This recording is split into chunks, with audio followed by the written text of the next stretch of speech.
Hi everyone, welcome back to another GCSE Physics session. Today's session is going to be on scalars and vectors because we're going to be moving on to our new topic, which is forces in motion. So we've already covered the whole topic of nuclear physics.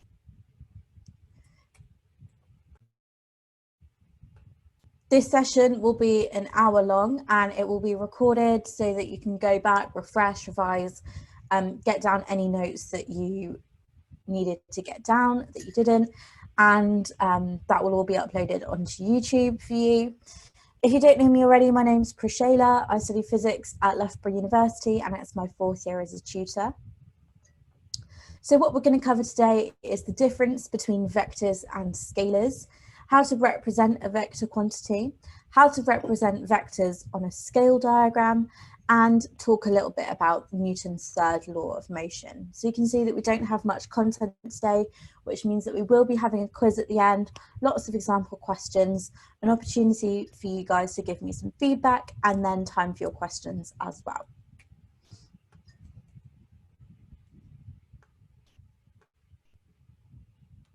Okay, so before we move on to vectors and scalars, let us recap what we did in last week's session. So we talked all about nuclear physics, alpha, beta, and gamma radiation, and the nature of them. So saying that alpha is a helium nucleus, beta is a high energy electron, and gamma is simply a gamma wave, an electromagnetic wave with no mass and no charge.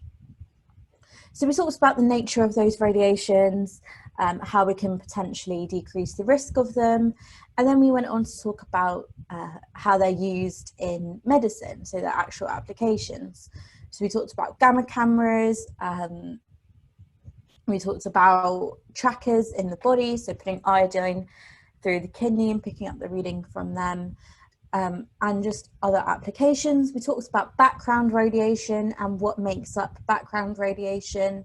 So whether that be food, rocks, radon in the air, and that sort of thing. So if you do want to revise those topics, or if you didn't make the webinar, then you can do that on YouTube. Okay, so let's move on to today's content, which is vectors and scalars. Now, I'm sure lots of you already know what vectors and scalars are. They tend to cover it before GCSE even, so this should not be too hard, hopefully. So this first slide is distance versus displacement. So distance and displacement are probably two key terms that you've heard of before. Now, there is a big difference between the two of them. Distance is simply a value in meters of how far you've moved. It's simply the value of how far you've moved. Displacement is distance in a certain direction. So displacement is still distance, still how far you've moved, but it has a direction attached to it. So if you're quoting distance, if you're talking about distances, you'll simply have 6 meters, 10 kilometers, something of that nature. However, if you're talking about displacement, you're going to have a direction attached to it. So it might be 6 meters north, 5 kilometers east. Okay, so two different quantities there, but still really the same meaning. So our vector in that scenario would be displacement, and our scalar would be distance. So as I've just said, physical quantities that have a size and a direction are vectors. Okay, if they have a size and a direction, they are vectors. Now, some examples of vectors are displacement, velocity, acceleration, and force.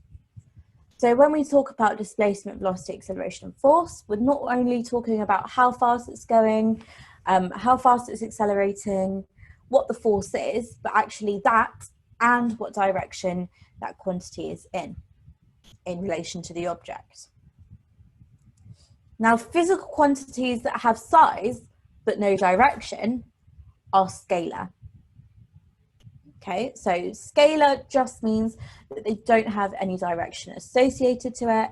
So examples of that would be speed, which is velocity's scalar equivalent, distance, which is the equivalent of displacement, time, which obviously has no direction, mass, again, has no direction, energy has no direction, and power has no direction. The size of a quantity is more formally called its magnitude. Okay, so we can then change our definition of a vector to say that physical quantities that have a magnitude and a direction.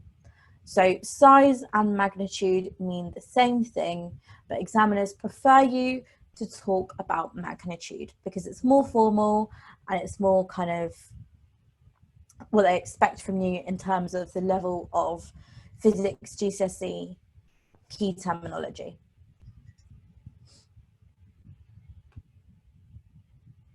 Okay, so how can we represent vector quantities? So how we represent vectors, how we draw them, and you might need to draw them in an exam, is with a simple arrow. Okay, so a simple arrow shows us this vector. It might be velocity, it might be force, it might be displacement. The direction of the arrow quite simply shows us the direction of the vector.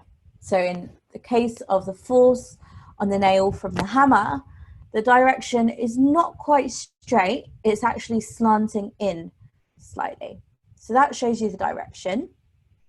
And the length of the arrow shows you the magnitude. The length of the arrow from here to here would show you the magnitude. Now, notice that, okay, if the length of the arrow shows us the magnitude, well, that might be, let's say, I don't know, 2 centimeters. Okay, so let's say our length of our arrow is 2 centimeters, but our force is 20 newtons. Okay, so we've got a force of 20 newtons, but the length of our arrow is 2 centimeters. And that's all we can fit on the page. We can't actually fit 20 centimeters on our page, for example. Okay, in an exam, you're not going to be drawing a 20 centimeter long arrow, despite the fact that the force is 20 newtons. So what we clearly need is a key. And more formally, it's called a scale. So for our scale in this case, we might decide that we want 1 centimeter on paper to represent 10 newtons of force. Remember, force is always in newtons, but you might have velocity, which is meters per second. You might have displacement, which is meters. So this can be changed out here for whatever vector you're dealing with. Here we're dealing with force, so we're using newtons. So our scale, we're going to say, and you can make up your own scale. It doesn't necessarily need to be 1 centimeter equals 10 newtons. You can make it up. So for this one, a clever scale to do would be 1 centimeter equals 10 newtons. Therefore, we can make our vector 2 centimeters long, and that would represent 20 newtons. However, what you can't do is simply draw a 2 centimeter arrow and expect the examiner to know that you meant 20 newtons. You must always write your scale. So let's take it a bit further with our scale diagrams and remove the drawing of the object. So we're going to imagine that now there is more than one force, which is quite often the case on moving objects. There's usually one force. So for example, a ball falling through the sky, there's a force going downwards, its weight, and there's an opposing force, air resistance. So, okay, often there is more than one force, but we need to be able to draw this on a scale diagram. So if two forces, let's say 3 newtons and 4 newtons, act on our object, which is not drawn, at right angles, we would show it like this. So 4 newtons going up and 3 newtons acting to the right. So an example of what this might look like in terms of an object is someone kind of pulling it diagonally upwards. So you have an upwards force of 4 newtons and a right hand force of 3 newtons. So someone is pulling on that ball with a 4 Newton force upwards and a 3 Newton force to the right. And so the kind of resultant force will be in a diagonal direction. And how we show that on a vector diagram, on a scale diagram, is like this.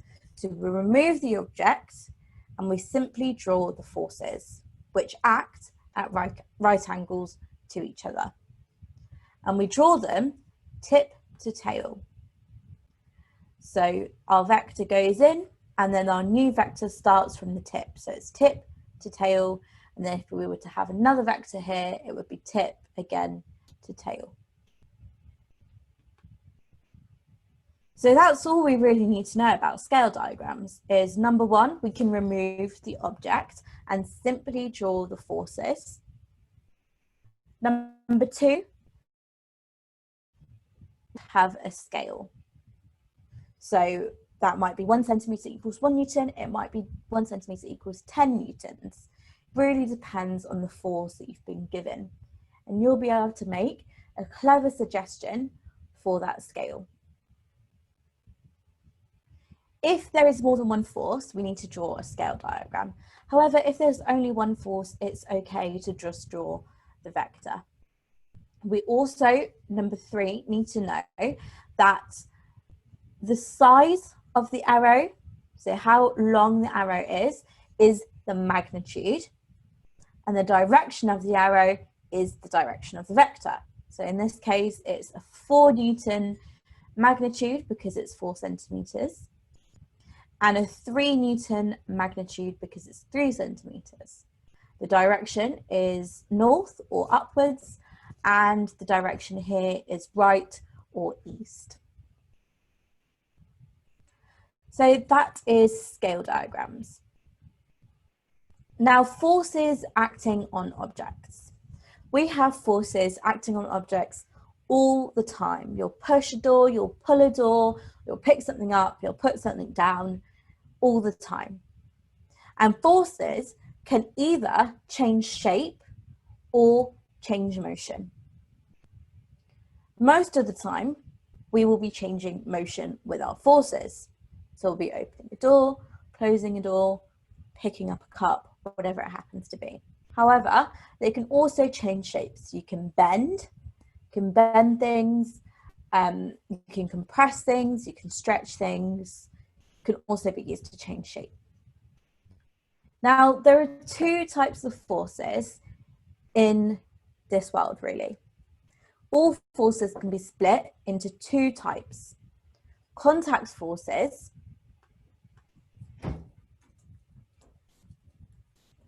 and non-contact forces. So all forces can be classified into these two groups. And all it means for a contact force is that they must touch to interact. Okay, so they produce a contact force if they must touch to interact. So an example of that would be pushing a door, pulling a door, friction. So again, friction needs two objects in contact with each other. So that might be a car on a road, that might be your shoe on the floor. Friction needs two surfaces to touch, and therefore it's a contact force. Air resistance is slightly more abstract. So air resistance is a contact force. And the reason for this is because the object must be in contact with the air. So there must be a contact force. Okay, so the object might be falling through the sky. The air is in constant contact with the ball, and therefore we call it a contact force. So it's important to remember that although air resistance doesn't necessarily have two objects touching, it still has two things touching, which is the object and the air, and therefore it is a contact force. So kind of a tricky one, because normally you probably think that it goes in non-contact, but actually it's a contact force. And finally, our third example of a contact force, and remember there are lots and lots of others, but the ones that I've given you here are the more tricky ones. Normal contact force is everywhere, and it's probably one that you've never heard of before. So let's take a box sitting on a table. The table is meant to be straight. So we have a box sat on our table, like so. Now, what are the forces that act on this box? If it's just sitting there, nothing's touching it, what are the forces? Put your answers in the chat. Let me know what you think the forces are here, and where would I put them? So let me know what you think. What forces act on this box?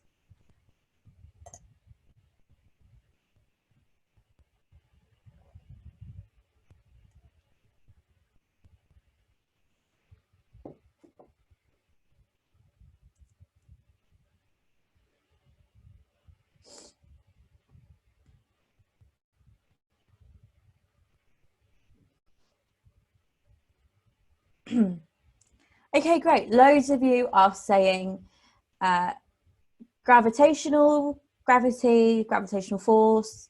So yeah, all absolutely correct. There is some gravitational force acting on the box because it has mass. So gravitational force acts between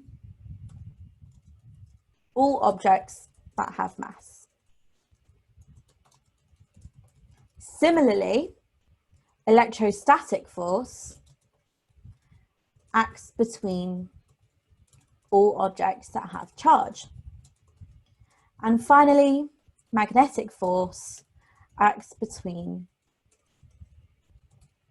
all objects that have magnetism.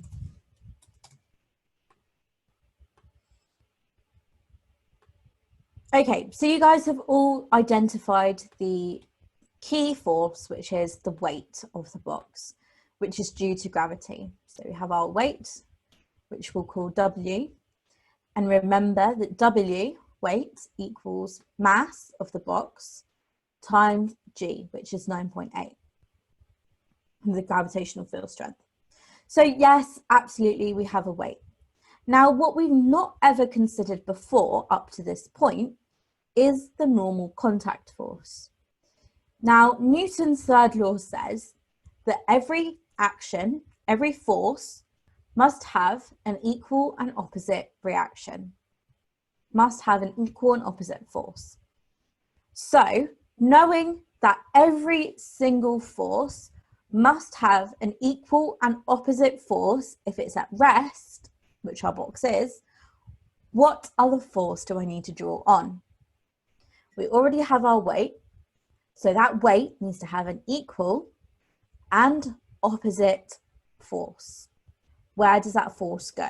What do we think?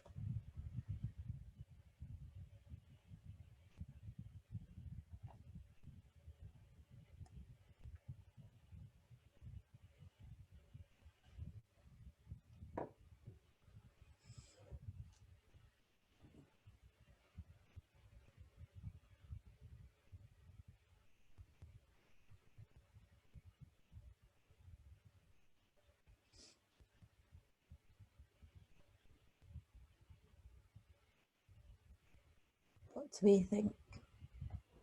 Where does that normal contact force go? Okay, lots of you are saying upwards force. Some are saying uplift and some are saying up thrust. Now, uplift and up thrust don't actually apply here. Uplift and up thrust apply when the object is in motion. So there is nothing thrusting it upwards. There's nothing lifting it upwards. It's simply resting. There is still an equal and opposite force. So our box is pushing against the table. But what we've not considered before is the table is actually also pushing against the box. So the box is pushing against the table, which we see by this arrow. But the table actually pushes back against the box because there is an equal and opposite reaction. So now we not only consider the weight, but getting more advanced, we actually consider the opposite force, which is called the normal contact force. Okay, the normal contact force. It might also be called the normal reaction force. So normal contact force or normal reaction force.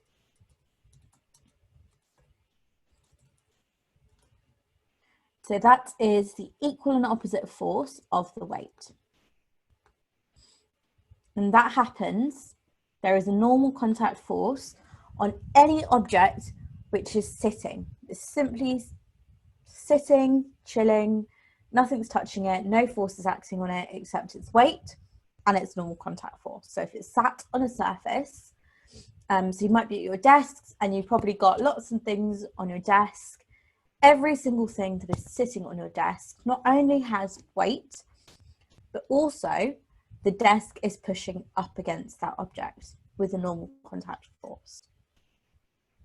And the name is in the question, contact force. They have to be touching for this force to exist. Okay, so we've looked quite a lot at non-contact forces. Now let's talk about, we've looked quite a lot about contact forces. Now let's talk about non-contact forces. So some examples of non-contact forces are magnetism, so magnetic force, electrostatic force, and gravitational force. Now, these three forces don't require two objects to be in contact, and therefore we call them non-contact forces. They can be in contact. It doesn't stop them from being in contact, but they can also not be in contact.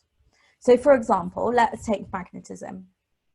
We feel the forces of attraction when we put a north and south pole together without them touching, right? So if we bring a north pole bar magnet and a south pole bar magnet together, they don't need to be touching for us to start feeling that attraction. And the same for a south and south, they don't need to be touching for us to feel that repulsion. Okay, so that's why they're non-contact forces. But they can be touching. That doesn't stop them from being touching. The force still exists, but they work without it being in contact. Contact forces don't work if they're not in contact. Another example is electrostatic force. So let's say we have a proton, which we know is a positively charged particle. So this is our proton.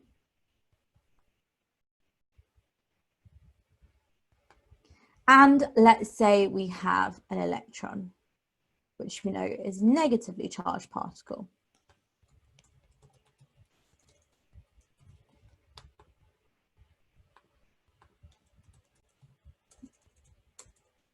Okay, so we have our proton and we have our electron. They are two charges, and therefore there is an electrostatic force that acts between them. Electrostatic force acts between all objects that have charge, as we see here.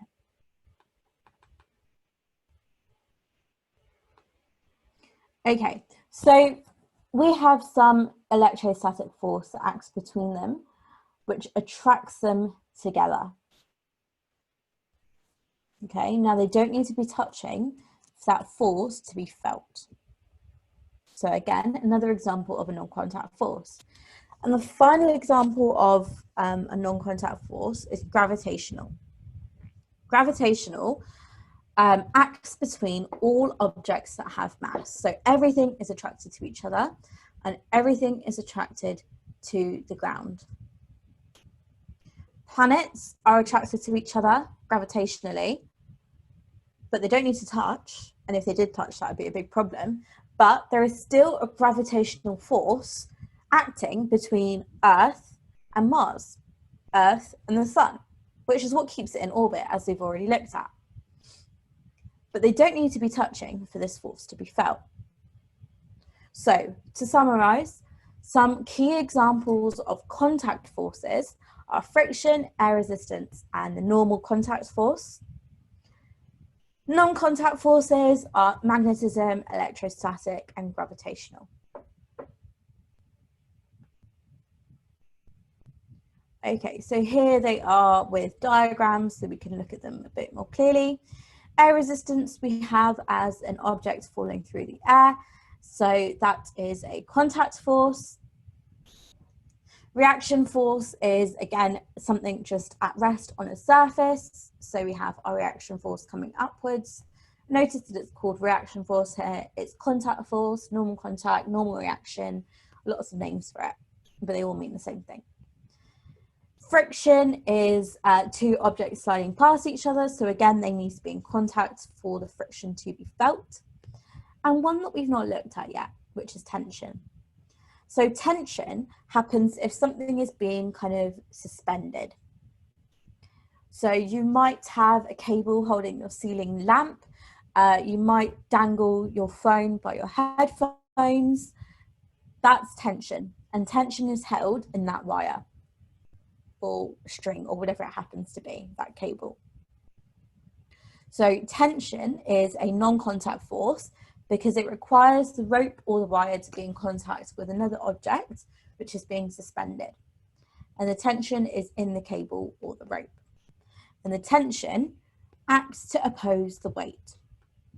So we can see that the object has some weight and the tension is its equal and opposite force.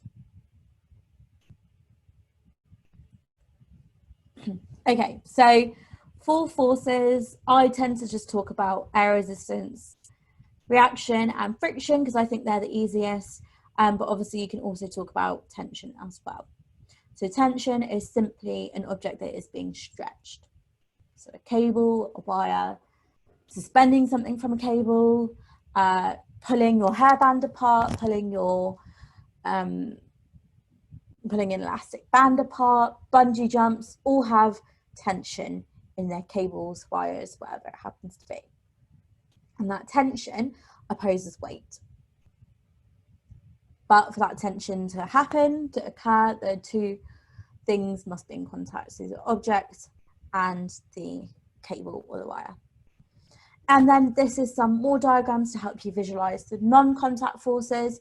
So here we've got a satellite and Earth, and they are gravitationally attracted to each other because they have mass. The only condition for gravitational attraction is mass. Both objects need to have mass, and if they have mass, they're gravitationally attracted. Again, as we talked about, magnetism, so don't need to be touching for us to feel the attraction or the repulsion. And again, opposite charges, like charges, pretty similar to magnetism, still don't need to be touching. Okay, so resultant force is this idea that if we have two forces acting on an object, what is the force? How can we know the direction that it's going to go in? So let's say someone's pulling an object with 5 newtons to the right and 3 newtons to the left. So let's say a good example is Tug of War. So I'm sure you've all heard of the Tug of War, which is a game which is a big rope and a kind of a marker that shows you where the middle is. It might be a little tassel or something. And you've got a person holding onto it here, or probably more than one person.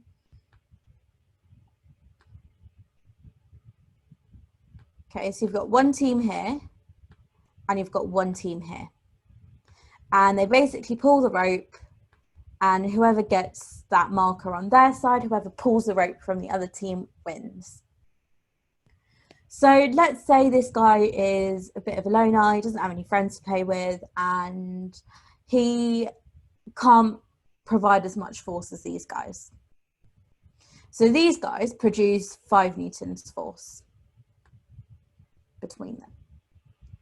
And this person produces only a 3 Newton force. He's alone, he's a bit weaker, but these two together can produce 5. So if they're producing 5 to the right, and he's producing 3 to the left, we take the smaller one from the bigger one. And the force acts more strongly towards the bigger one. So here you can see in the diagram, here we have a 5 Newton force minus a 3 Newton force, which is a 2 Newton force to the right. And the reason that it's to the right is because the right force is bigger, which makes sense. If you have 2 people pulling the rope with more force, the rope is obviously going to go to them and they're going to win the tug of war. Okay, so simple subtraction of the forces. And we can subtract them because they're acting opposite to each other.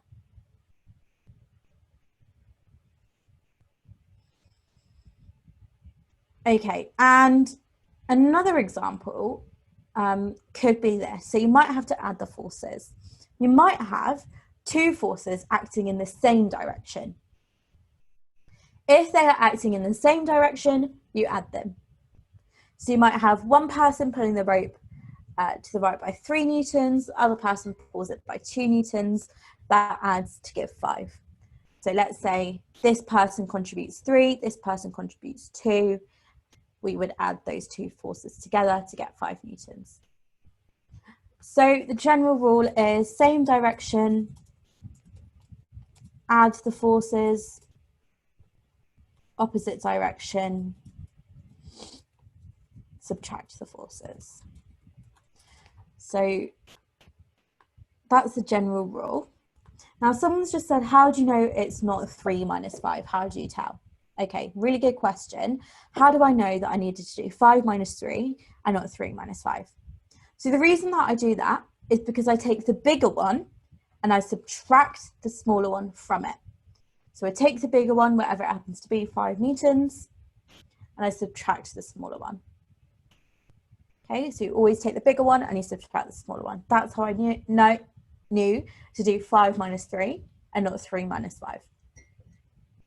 And the direction that it acts in is whatever the bigger force was. So our bigger force was 5 newtons, which acted to the right, and so our 2 Newton force will also act to the right.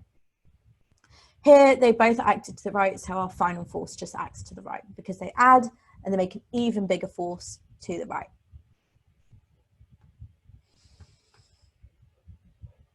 Okay, so we already talked about equal and opposite forces, and just to reiterate, Newton's third law states that when 2 objects interact, they exert equal and opposite forces on each other. So you can see that you've got 2 people pulling the rope, exerting equal and opposite forces.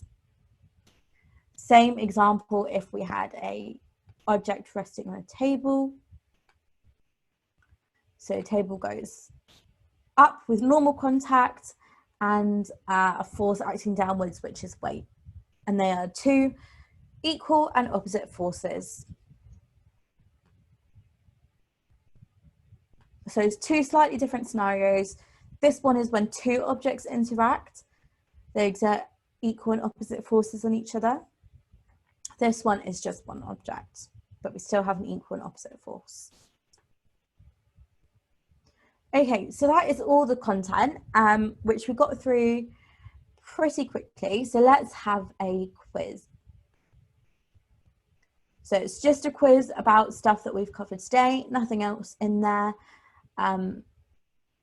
Same idea as always. If you guys haven't done a quiz with me before, basically what it is 20 multiple choice questions. You have 30 seconds to complete each one, and you want to go to this website here, joinmyquiz.com. So type that into your browser, either on the laptop or computer that you're using, your iPad, your smartphone, whatever you want to use. Type joinmyquiz.com into your browser, type in the game code, and you should be able to type in your name, and you should be able to enter. And then I will also put the link in the chat.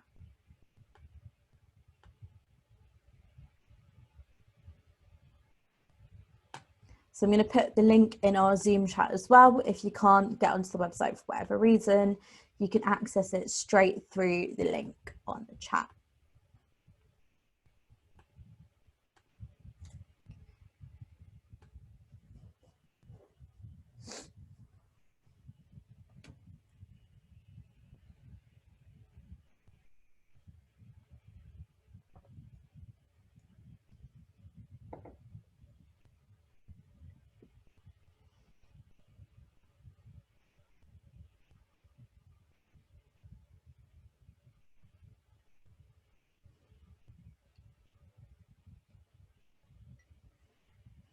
Okay, got 14 of you on so far. There's 31 of us, so let's try and get that up a bit more. Shouldn't be too hard of a quiz today. It's all content we've covered today, so it should be fresh in your heads, ready to go.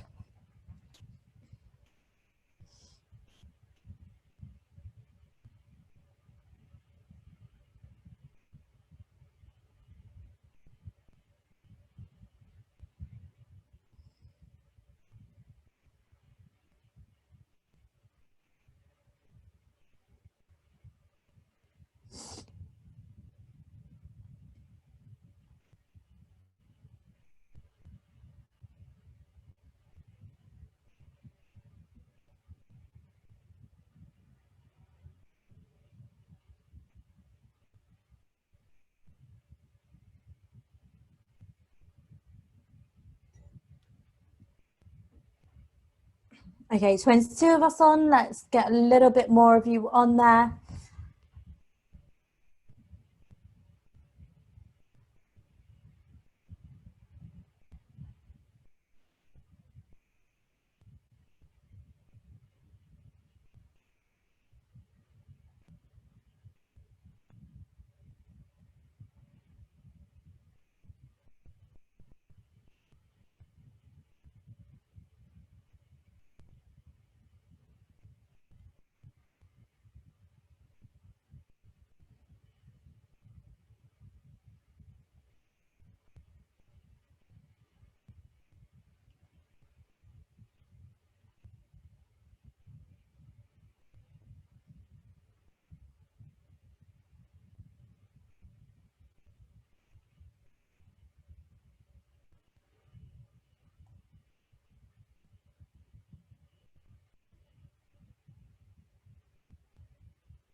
Okay, it doesn't seem that there's anyone else joining, so I'm going to start the quiz. If you guys do want to join halfway through, the link is still on the Zoom chat, so you'll be able to join there.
Okay, we've got 65% accuracy. Let's try and get that up a little bit.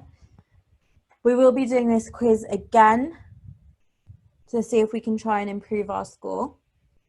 And don't worry if you get a few questions wrong, we'll be going through them at the end.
Okay, some of you getting to the end now. 71% accuracy. Well done, guys. Let's try and keep it there.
Okay, 74% accuracy. We'll wait for 2 more minutes for you guys to finish off the quiz.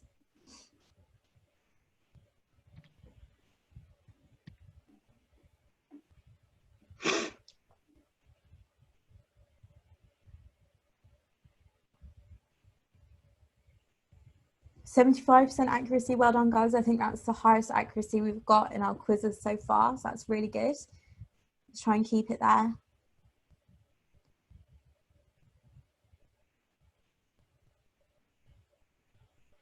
Some of you even got all the questions right, which is amazing.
Okay, 76% accuracy. Really well done, everyone. Highest accuracy that we've got so far in our quizzes. And it's great that we've been able to consolidate our knowledge while it's still fresh in your head. The best way to keep things in your head and learn them and really kind of absorb them is to learn the content and then use it on the same day.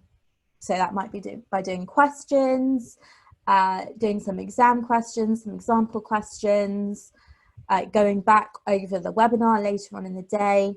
Best way to learn something is learn the content and then use it. So don't just learn it and then forget about it, learn it and use it. That's my #1 top tip for keeping things in your head, because that way it will go into long-term memory store and won't just stay in your short-term memory and allow you to forget it. Okay, so 25 out of 29 of us are done. Let's quickly go through the answers. We've got 77% accuracy. What is a physical quantity? A physical quantity is just something that can be measured: speed, distance, time. What does magnitude mean? Is just a measurement with no units. A scalar quantity is a physical quantity that has magnitude only. A vector quantity is a physical quantity that has magnitude and direction. Which of these is a scalar? Speed. Which of these is a scalar? Energy. Which of these is a vector? Displacement. Which of these is a vector? Momentum. Kind of a trick question, we didn't talk about that, but momentum is related to speed and therefore is velocity, and therefore it's a vector. Which of these is not a vector? 20 kilometers, because it doesn't have a direction. How are vectors drawn in a scale diagram? Tip to tail. What are contact forces? Forces between touching objects. Everyone got that right? Okay, it's just kicked me out.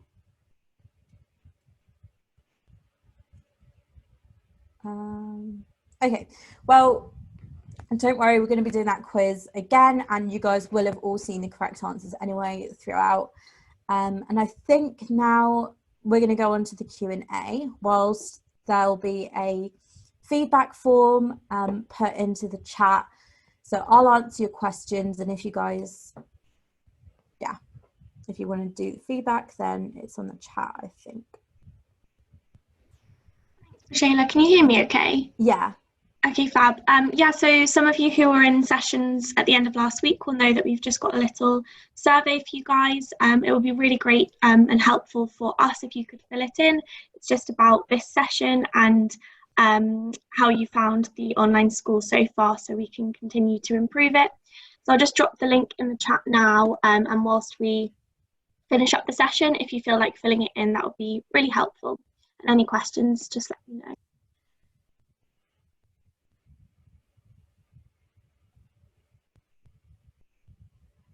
Okay, so whilst you guys are doing that, I'll just go through some questions, and actually I'm going to try and get back up the set so we can finish off those answers. Okay, here we go. So we got up to what is a contact force? Everyone got that one right, which is great. Non-contact force is just forces between objects that do not touch. So touching and not touching, pretty simple. Unit of force is a Newton. Always. Joule is energy. Watt is power. Which of these is a contact force? So a contact force in this instance would be tension. Remember, attraction and repulsion do not need to be touching to be felt. So that would be tension. Which of these involves a contact force? So this one would be a skydiver falling through the air. And the reason for this is a skydiver feels air resistance. Which of these is a non-contact force? That would be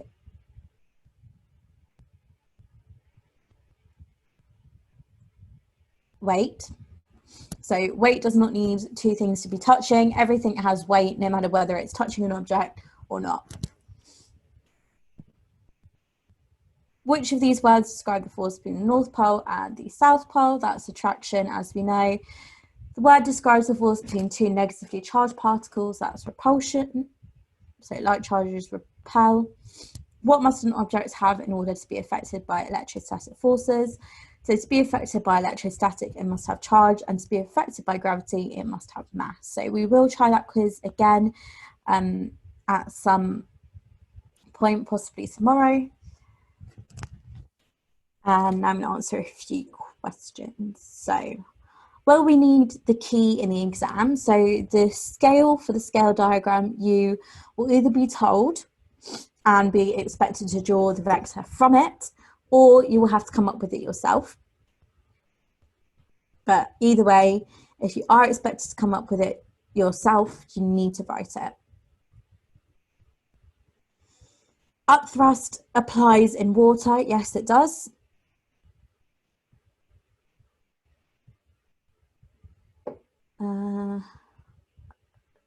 So is tension contact or non-contact? So tension is a contact force. Tension is contact force because the cable, the wire, the elastic band needs to be touching another object for that force to be felt. Is twisting a contact force?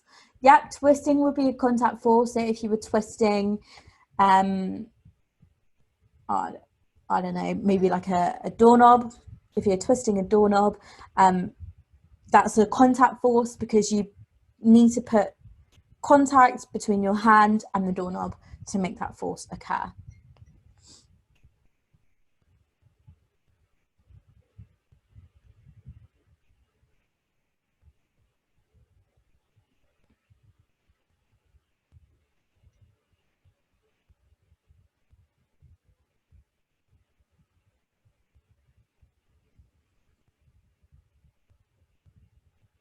Okay. I'm doing LXL. Is there certain parts in your lesson that I don't need to know and do need to know? So good question. A lot of the exam boards at GCSE are very similar, and the reason that we picked AQA is because it has kind of the broadest content, and the other exam boards have all the content that AQA has. So I wouldn't say that there's any part of my lesson that you don't need to know.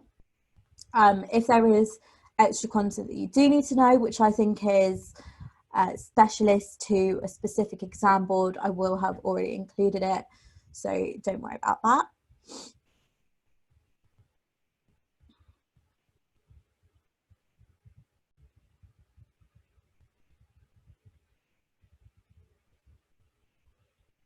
Okay, lots of you are saying the guy is stronger in the Tug of War example, and that's interesting and well done for picking that up. So the reason that you guys said that, if I can find it.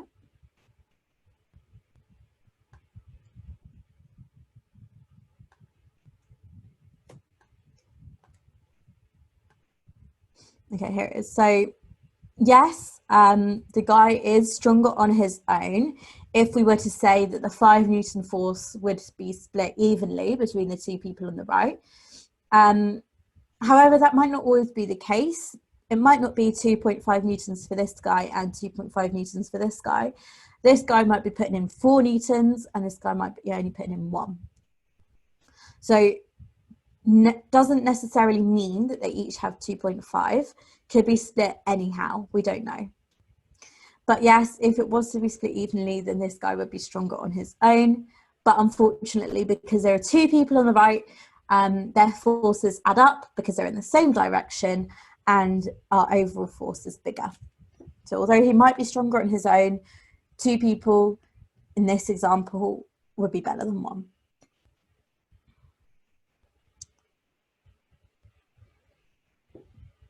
Someone said, how can we do the quiz again when we don't have much time? We'll be doing it again tomorrow. We won't be doing it twice in a row because that's not as beneficial as doing it again tomorrow and seeing if you guys have absorbed information. So we will be doing it again tomorrow and hopefully we'll be getting a better score. Although I think we got a final accuracy of 77%, which is amazing.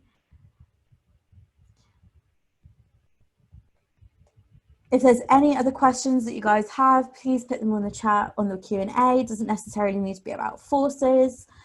Can be about any topic or exam help, exam tips.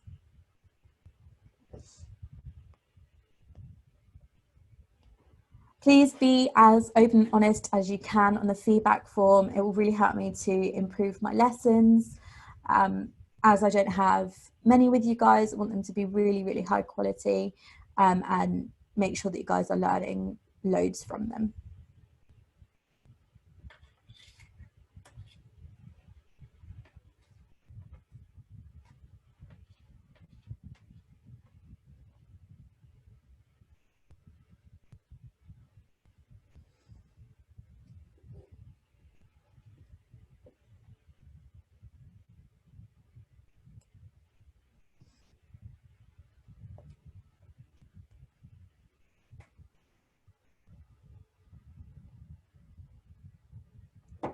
I'm not too sure who came first in the quiz because it kicked me out. But before it kicked me out, the person who was first was the name with lots and lots of symbols in it. I had like a few brackets, a few full stops. So yeah, that was the person who came first before it kicks me out.